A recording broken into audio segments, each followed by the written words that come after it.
WBIF and Storm Track 93.5 WBIE.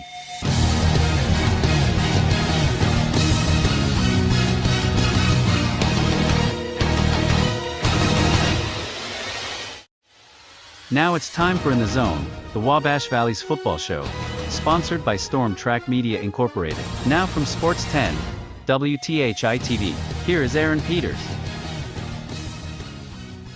Hello and welcome to In the Zone. It's week 2 of the Indiana high school football season, and joining us in the football frenzy tonight was Illinois high school football as well. We start tonight over at Monrovia, where the Bulldogs welcome the Linton Miners. Last year, this game was decided by just 2 points. In 2023, it took 2 overtimes to decide a winner between these two squads. The Bulldogs and the Miners were both looking for their first win of tonight. This is the South. That is, I believe, this is Monrovia. How about Linton starting off? Going to pass the ball over to Paul Oliver. He's going to make the catch, and he's going to break a few tackles before finally going down for a Linton Miner first down. A few plays later, Linton says, if it ain't broke, don't fix it. Goes back to Oliver for the touchdown for Linton. When Monrovia gets the ball, how about this? The quarterback bootleg.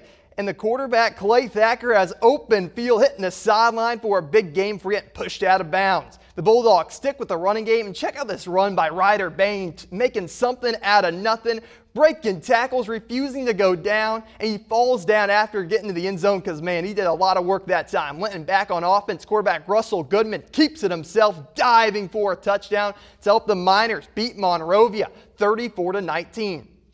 A short trip over at Mooresville is where Terre Haute North played tonight. Mooresville on offense, dropping back, throwing it along the sideline here, finding the receiver open. That's going to be Elijah Thompson, who makes it all the way inside the 20-yard line before getting dragged down. Mooresville looking to score. The snap is off, giving Terre Haute North's defense enough time to get the sack, but it wouldn't be enough as Mooresville beats Terre Haute North 48-8. The West Vigo Vikings hosted Park Heritage. Both teams looking for win number 1. Park Heritage strike first, handed off to Tim Presley for the touchdown.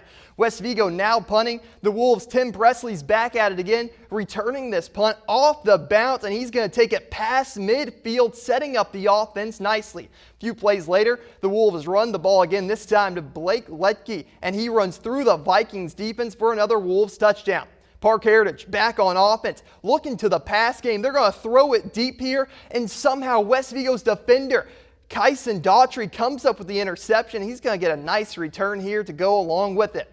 West Vigo on offense. They're going to look to the pass game themselves. Quarterback drops back, finds Chase Hendon in the corner. He makes the catch, and he's going to run all the way to the end zone for a Viking score. But it would be Park Heritage winning this one 26-20.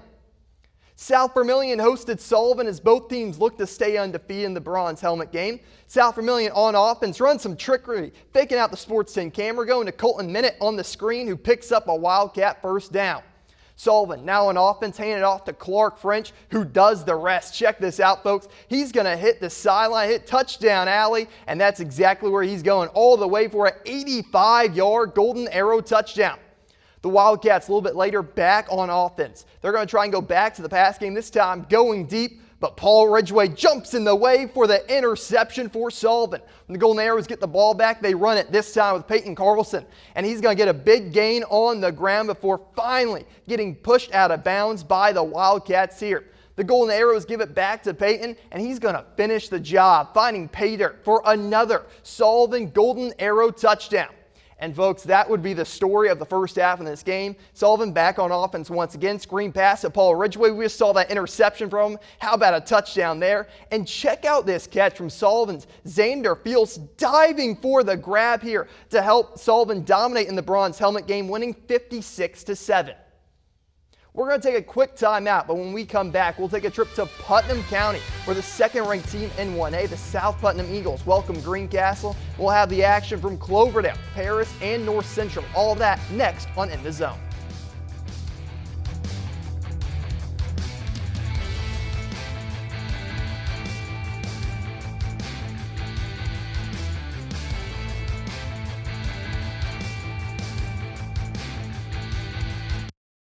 From the Dorset Automotive Studios, this is the Valley's hit music station, 105.5 WBIF and Storm Track 93.5 WBIE. Dorset Automotive, drive it home.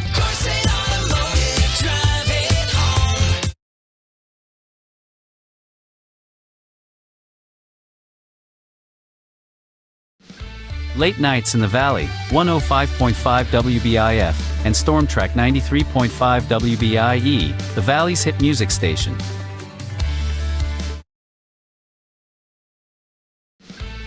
And now for the Wabash Valley's weather. Here is the weather powered by Storm Team 105. Here is a look at your forecast. Tonight, mostly clear, mid-50s. Saturday, mostly sunny, near 80. Saturday night, partly cloudy, mid-50s. Sunday, sun then partly cloudy, upper 70s.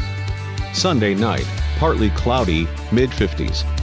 Labor Day, partly cloudy, upper 70s. From the heart of the Wabash Valley to wherever you are, it's Wabash Valley Radio. You can send in song requests, streaming the music you love. The local voices you trust, and the stories that matter to you. Whether you're chilling at home, cruising through town, or just need a hit of hometown vibes, we've got you covered 24/7. Hit play now at tinyurl.com/Wabash Valley Radio. Wabash Valley Radio, the Valley's hit music station. Late nights in the Valley, 105.5 WBIF, and Storm Track 93.5 WBIE, the Valley's hit music station. 105.5 WBIF and Storm Track 93.5 WBIE. The Valley's hit music station. Weekday evenings at 7:30 only on TV 10. Welcome back to In the Zone. We're going to head over to South Putt, where the second-ranked team in Class 1A welcomed Greencastle in a battle for Putnam County bragging rights. The South Putnam Eagles were hoping to get their first win at their second win of the season at home. South Putt on offense, quarterback Drew Klein drops back, finding Khalil Jefferson for an early Eagle score. The Eagles hand it off to Ty Benton, who does the rest, reaching for this two-point conversion here and getting it. Greencastle on offense, passing it short, and check out Trevin Long, refusing to go down, breaking tackles left and right, and before finally getting a Tiger Cub first down. The Tiger Cubs go back to the pass game. Quarterback Cole Steffens is going to work his magic, jukes out the defender, throws up this pass to Nash Dobbs, who gets it for the touchdown, but it wouldn't be enough to take down the Eagles as Ty Benton has another monster day, finds pay dirt here to help the Eagles win 65-21. North Putnam was on the road against Cloverdale tonight as well. Cougars on offense, quarterback Christian Kramer keeps it himself, hitting the gap up the middle, making moves, getting a nice chunk of yards to flip the field before getting pushed out of bounds. A few plays later, Kramer keeps it himself again, hitting the sideline for a Cougar touchdown here. Cloverdale on offense, hoping to answer back, running the ball with Keyshawn Taylor. He's going to hit touchdown alley, saying, "See ya," taking it all the way for a Clover score, but North Putnam couldn't be stopped, winning this one 57-26. And Paris opened their season welcoming North Vermilion to town. Paris would start the game with the ball, handing it to Dawson Rogers, who hits the sideline, picks up a Tiger first down, and we'll hear his name a lot here shortly, folks. A few plays later, the Tigers trust the big boys up front to power the first touchdown of the day.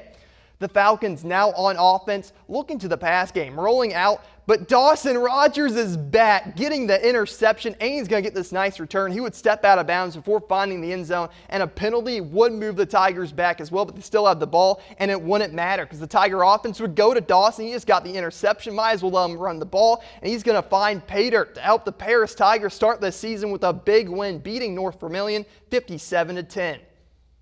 Our last stop of the night takes us to Farmersburg as the Thunderbirds face North Davies. The Cougars passing to Sky Knepp. He makes the catch through the contact for North Davies. They decide to go back to the passing game, looking to go deep, but the North Central defense gets the deflection here to stop them. The Thunderbird defense will come up big again here with Caden Bays hawking down the quarterback for a sack.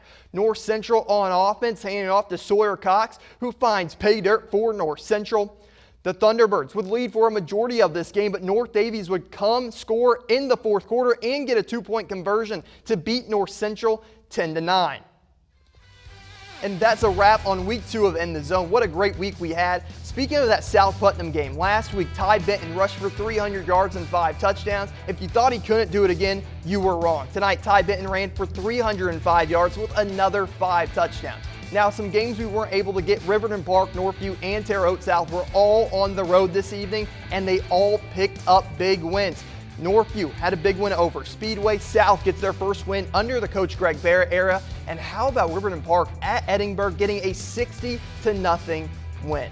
Well, that's all for this week of In the Zone. Before we leave, we'll catch up on some of the scores throughout the Wabash Valley. Next week, we'll have action from Terre Haute South and Terre Haute North as both squads are back in Paradise against the schools from Bloomington. That is just the tip of the iceberg of all the action we'll have for you for week 3 of In the Zone. Until then, have a great night.